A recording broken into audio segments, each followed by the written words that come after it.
செல்வம் சேர பணம் சேர்றதுக்கு என்னென்ன மாதிரியான வழிமுறைகளை வந்து மக்கள் பின்பற்றுவது? மாதத்துக்கு ஒரு தடவை வச்சிருந்தா நம்மள இது பண்ண மாட்டாங்க. 2 வீடு வச்சிருந்தா என்னங்க எங்க எனக்கு தெரிஞ்சவங்க 4-5 வீடு வச்சிருக்காங்க, நீ என்ன அப்படின்னு வீடு இருக்கு, கார்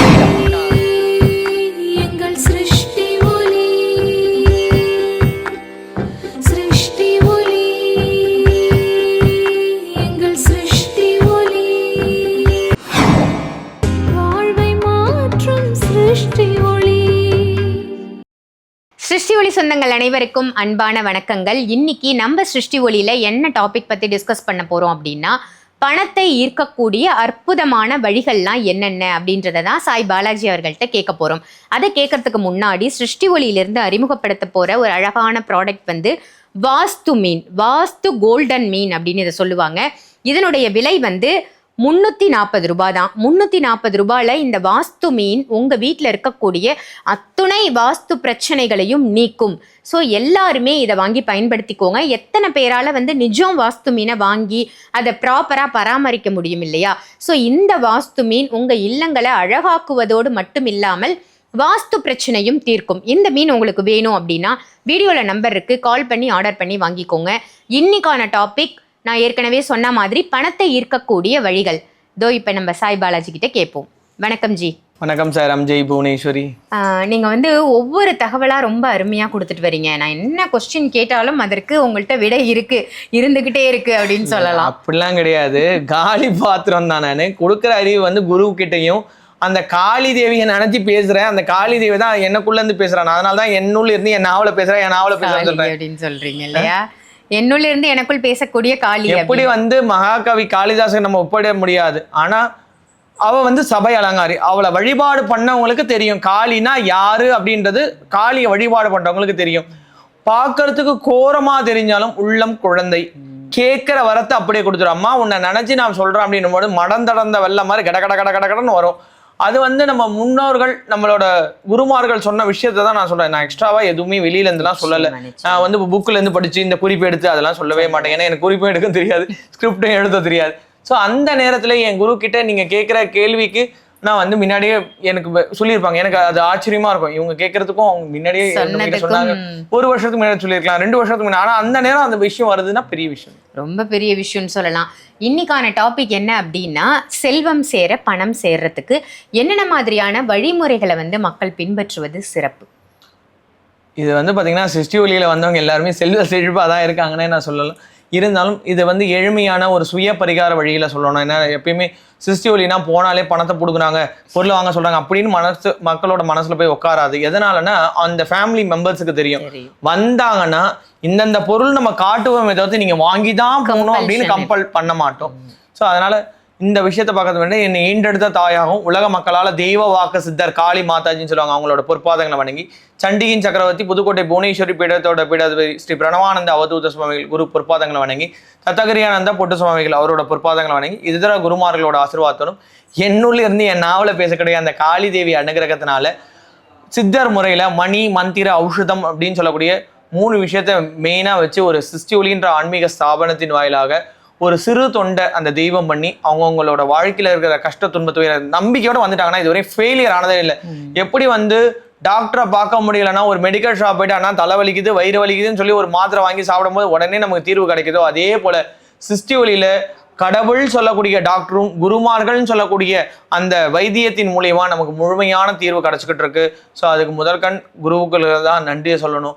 ஸோ பணம் சேரும், அதாவது பணத்தை சேர்க்கறதுக்காக தான் நாயா பேயா நம்ம எல்லாருமே அலைகிறோம். நான் உள்பட சொல்லணும்னா இந்த பணத்தை எப்படி சேர்க்கணும் அப்படின்றதுக்கு தான் நம்ம இதுக்கு வந்து பார்த்தீங்கன்னா கோர்சஸ் எடுக்கிறாங்க, இதெல்லாம் பண்ணுங்க அதெல்லாம் இதெல்லாம் கிடையாது. நம்ம முன்னோர்கள் என்ன பண்ணாங்க, நமக்கு குருமார்கள் என்ன சொல்லி கொடுத்துருக்காங்க, அதுதான் நம்ம வந்து பார்க்கணும்.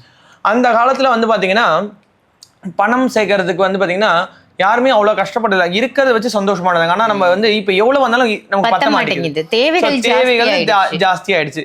அதாவது ஒரு வீடு வச்சிருந்தா நம்மள இது பண்ண மாட்டாங்க. 2 வீடு வச்சிருந்தா என்னங்க எங்க எனக்கு தெரிஞ்சவங்க 4-5 வீடு வச்சிருக்காங்க, நீ என்ன அப்படின்னு.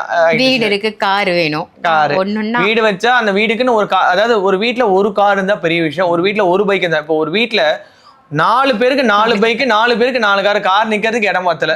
ஸோ ஒரு ஃபிளாட்டுக்கு போனோம்னா எக்ஸ்ட்ரா பார்க்கிங் வாங்கி அதுக்கு தனியா வைக்கிறாங்க. ஸோ இந்த மாதிரி ஆயிடுச்சு. எதுல போனாலும் கார் தான். அத்தியாவசிய செலவுகளை வந்து நம்ம வந்து குறைக்கணும். தேவைக்கு செலவு, தேவையில்லாத செலவுகளை குறைச்சிடணும். இல்லாத பட்டவங்களுக்கு தான தர்மம் பண்ணும் பொழுது ஆட்டோமேட்டிக்கா பணம் சேரும். ஓ, நம்ம வந்து தர்மம் செய்யும் பொழுது கண்டிப்பா தர்மம் தலை காக்கும்னு சொன்ன மாதிரி. ஆமா, இப்ப உங்களுக்கு ஒரு சின்ன எடுத்துக்காட்டு சொல்றேன். என் குரு சொன்னதுதான், இறக்கிற கணவர் சுரக்கும். இதை யாரு பண்ணான்னா கர்ணன் பண்ண. கர்ணன் வாழுங்காலத்துல துரியோதனன் கெட்டவன் தான்ப்பா. அந்த துரியோதனன் கிட்ட இருக்கிற பணத்தை அவன் வாரி இழைச்சான். அதனாலதான் கர்ணன் சொர்க்கத்துக்கு போனான். ஆனா சொர்க்கத்துக்கு போன பஞ்ச பாண்டவர்கள் துரியோதனை பார்த்து பயந்தாங்க. என்னடா இது, இவன் இந்த இடத்துல இருக்கானு, அவன் எப்படியா அந்த இடத்துல வந்திருப்பான்னா, கர்ணன் கேட்கும் போதெல்லாம் இல்லைன்னு அவன் கொடுத்தான். இந்தடா என்ன முடியாதுறான்னு சொல்லல, நீ எவ்வளவு வேணா எடுத்துக்கோ, என் நண்பன் நீ நல்லதானே பண்ற அப்படி. அந்த மாதிரி வீட்டுல யாராவது ஒருத்தவங்க இன்னொருத்தவங்களுக்கு நல்லது பண்றாங்கன்னா அது தரக்கூடாது. ஒரு 10 பேருக்கு சாப்பாடு வாங்கி, என்ன நீ தேவையில்லாம எதுவுமே 10 பேருக்கு சாப்பாடு வாங்கி கொடுக்கறதும் இது பண்றதும் இருக்கிற, செய்யலனாலும் செய்யறவங்களை தடுக்க கூடாது. ஆமா, இதுதான் பெரிய விஷயம். அவங்க சாமி கும்பிடுறாங்களா, நமக்கு சாமி கும்பிட பிடிக்கல, நமக்கு வந்து மந்திரம் சொல்ல பிடிக்கல, நமக்கு வந்து இது பிடிக்கலன்னா அவங்க கும்பிடுறதையாவது நம்ம டிஸ்டர்ப் பண்ணக்கூடாது. நீ உன் வேலையை பாரு, நீ உன்னோட கடவுளை கும்பிடு. அவங்க எந்த கடவுளை வேணாலும் கும்பிட்டுக்கணும். எல்லா கடவுளும் ஒண்ணுதான். சப்தா மாலிக் ஏக், அதாவது இறைவன் ஒளி, ஒரு ஒளி சொரூபம் தான். இறைவன் வந்து ஒருவன் தான். அந்த இறைவனை தான் நம்ம உருவகப்படுத்தி பண்றோம். ஸோ இறைவன் வந்து யார் எது கேட்டாலும் கொடுக்கக்கூடிய நல்ல உள்ளம் கொண்டவன் தான் இறைவன். அந்த இறைவன் எப்படி இருப்பாருன்னு கேட்டீங்கன்னா, யார் வந்து இறக்க குணம் இருக்கோ, அது இறக்க குணம் இருக்கணும். அதுக்குன்னு ஏமாலியா இருக்கக்கூடாது. சரி, நான் இறக்க குணம் கொண்டவன்னு சொல்லிட்டு ஏச்சி மேய்க்கிறவங்க அந்த மாதிரி எல்லாம் இருக்கக்கூடாது. ஸோ இறக்க குணம் இருக்கணும். மற்றவங்களுக்கு ஒரு ஜீவராசி, ஒரு எறும்புல இருந்து ஆரம்பிச்சு மனுஷன் வரைக்கும் ஜீவராசிக்கு எல்லாத்துக்குமே சமமா அவங்க வந்து பாத்தீங்கன்னா பார்க்கணும். எறும்பு தானே அப்படின்னு நசுக்கி போடாம அந்த எறும்பை கூட கொஞ்சம் எடுத்துட்டு போய் அப்படி விட்டுட்டு அதுக்கு ஒரு தீனிகளை போட்டு விட்டோம்னா அதுவும் இதுதான். சில பேர் என்ன பண்ணாங்கன்னா, அழகுக்காக வீட்டுல மீன் வளர்ப்பாங்க, கிளி வளர்ப்பாங்க. நான் உள்பட மீன் வளர்க்குறேன், ஆனா ஃபுட்டு போறதுக்கு முன்னொருத்தவங்க தான் போடுவாங்க. ஏன்னா உண்மையை சொல்லணும்னா எனக்கு டைம் இல்லை, காலைல வரது நைட்டு போறது அப்படி இருக்கேன். ஆனா அதுக்கும் இறைவன் ஒரு ஏற்பாடு பண்ணி வச்சிருக்காருன்னா அது நம்ம பண்ணலாம், வாஸ்துக்கு இருக்குன்னு. அதனாலதான் நான் பண்ண அந்த தவறு வந்து மற்றவங்க பண்ணக்கூடாது, நான் வாஸ்து மீன் அப்படின்னு வச்சுக்கேன். ஸோ இந்த மாதிரி இந்த பணம் சேர்றதுக்கு என்ன பண்ணணும்னா, பச்சை கற்பூரத்தை வீடுகள்ல எல்லா இடங்கள்லயும் போட்டு வைக்கணும். மூளை முடுக்கல எல்லா இடத்துலயும் பச்சை கற்பூரம். அதுக்கு அடுத்தது வந்து பாத்தீங்கன்னா ஜாதி பத்திரி அப்படின்னு ஒன்று சொல்லுவாங்க. ஒரு மாதிரி இதுவா இருக்கும், அந்த பழத்துக்கு மேல இப்படி வரும். அந்த ஜாதி பத்திரியும் எல்லா இடத்துலயும் பண்ணும். ஏலக்காவை கம்பல்சரி எல்லா இடத்துலயும் போட்டு வைக்கணும். ஒரு 9 போட்டு வைக்கணும். ஸோ எல்லா இடத்துலயும் என்னால போட முடியல. இப்போ ஒரு அலமாரி இதுதான் இருக்குன்னு வச்சுக்கோங்களேன். இந்த மாதிரி இருக்குன்னா இந்த மூலை அந்த மூலை, அது மாதிரி பச்சை கற்பூரம், ஏலக்காய், ஜவ்வாது, இந்த மாதிரி நறுமணம் கமிழக்கூடிய இறைத்தன்மையை இழுக்கக்கூடிய விஷயங்களை அங்கங்க போட்டு வைக்கணும். அதே மாதிரி பணத்தை எங்க பார்த்தாலும் சுருட்டி சுருட்டி சுருட்டி சுருட்டி போட்டு வைக்கணும். டிராவா தந்தா என்ன இவ்வளவு ஒரு 10 ரூபா இருக்கு இதுல, அந்த மாதிரி நம்ம வீடு அப்ப வந்து பாத்தீங்கன்னா 1000 பேர் வந்து போறாங்க. ஆனா இப்போ இருக்கிற ஜனங்கள் வந்து கொஞ்சம் அலர்ட்டா இருக்கிறாங்க. சோ அதனால வந்து பாத்தீங்கன்னா அவங்களோட ஸ்பெசிபிக்கான டிராவுகள்ல பணத்தை உருட்டி தான் போடணும். சோ நம்ம இடத்துல வந்து பாத்தீங்கன்னா சொரக்கா உண்டியல், அதுக்கே நான் சொல்றதுதான், சுருட்டி தான் போட சொல்றேன். ஸோ அந்த சொரக்கா உண்டியில் வீட்டில் வச்சு போடலாம். அதே போல புது விஷயங்கள், அதாவது வந்து பார்த்தீங்கன்னா சம்பளம் வாங்கினோடனே 3 கல்லுப்பு, அதுக்கப்புறம் வந்து பார்த்தீங்கன்னா மஞ்சத்தூள், இந்த மாதிரி விஷயங்களை ஃபர்ஸ்ட் வாங்கணும். சம்பளம் வாங்கினோடனே எடுத்தோடனே கடனை கொடுக்கறதுலாம் இருக்கக்கூடாது. ஸோ இது வந்து பணத்தை சேர்க்கும். அதுவும் வெள்ளிக்கிழமையில கல்லுப்பு வாங்குறது ரொம்ப விசேஷமா இருக்கும். அதே மாதிரி செவ்வாய் ஓரையில யார் ஒருத்தர் முருகப்பெருமான வழிபாடு பண்றாங்களோ அவங்களுக்கு செல்வத்துக்கு குறை இருக்காது, ரோகம் இல்லாத வாழ்க்கை கிடைக்கும்.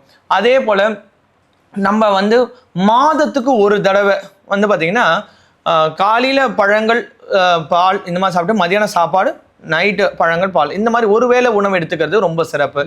அதே போல நம்ம வந்து பாத்தீங்கன்னா பேசாம இருக்கிறது, ஒரு நாளைக்கு 1 மணி நேரம் மௌனமா.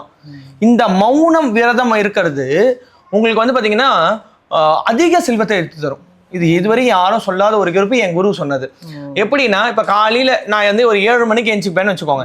வீட்டுல இருக்க எல்லாரும் பேசிட்டே இருக்காங்கன்னா நான் ஒரு 6 மணிக்கு எந்திரிக்கணும்.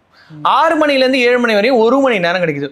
ஒரு நாளைக்கு 1 மணி நேரம் நம்ம இருந்தோம்னா ஒரு வாரத்துக்கு 7 மணி நேரம் இருக்கும். அப்ப ஒரு மாசத்துக்கு எடுத்தீங்கன்னா நீங்க ஒரு மாசம் எடுக்கிற அந்த ஒரு வருஷத்துக்கு எடுக்கிறது ஒரு மாச கணக்கு வந்துடும்.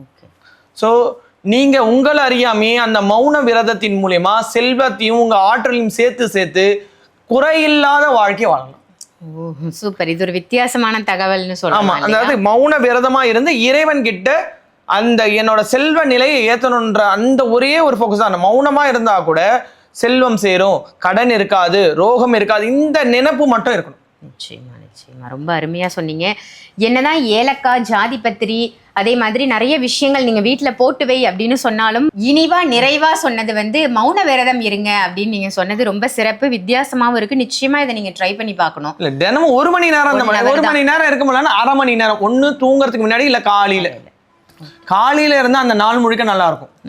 எதனாலன்னா நம்மள அறியாத ஒரு இனம் புரியாத ஒரு சந்தோஷம், இனம் புரியாத ஒரு அமைதி மற்றவங்க மேலேயும் அதை காட்ட தோணும். நம்ம அமைதியா இருந்தா அதாவது ஆத்திரக்காரனுக்கு புத்தி மட்டும், நிதானமா இருக்கிறவன் எல்லாத்தையும் திறன்பட செய்வான்.